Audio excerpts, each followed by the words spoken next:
কলকাতার ট্যাংরা এলাকায় একের পর এক দোকান লুট হচ্ছে। পুলিশ অসহায়, মানুষ ভয়ে কাঁপছে। এই শহরে যদি কেউ থাকে তাহলে লাট্টু দি ব্রেভি আছে। ক্যামেরা জুম করে দেখা যায় লাট্টু বসে আছে চায়ের দোকানে, হাতে বিস্কুট যাচ্ছে। রাতে ট্যাংরা গ্যাং এক দোকানে ঢুকে, ঠিক তখনই লাট্টু দি ব্রেভ হাজির। তার হাতে কিছু নেই, শুধু এক কাপ চা। কিন্তু চোরদের দিকে তাকিয়ে বলল, এই শহরে চা ঠান্ডা হওয়ার আগে আমি কাজ শেষ করি। একটা ঘুষি দিল, ট্যাংরা গ্যাংয়ের লিডার উড়ে গিয়ে ল্যাম্প পোস্টে ঝুলে গেল। আরেকজন বন্দুক তুলতেই লাট্টু শুধু চোখ টিপল। বন্দুকের বুলেট উড়ে গিয়ে নিজের পায়ের কাছে পড়ল।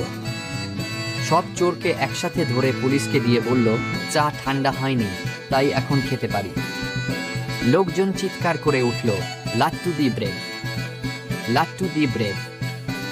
বড় হতে হলে শুধু শক্তি নয়, মনও বড় হতে হয়।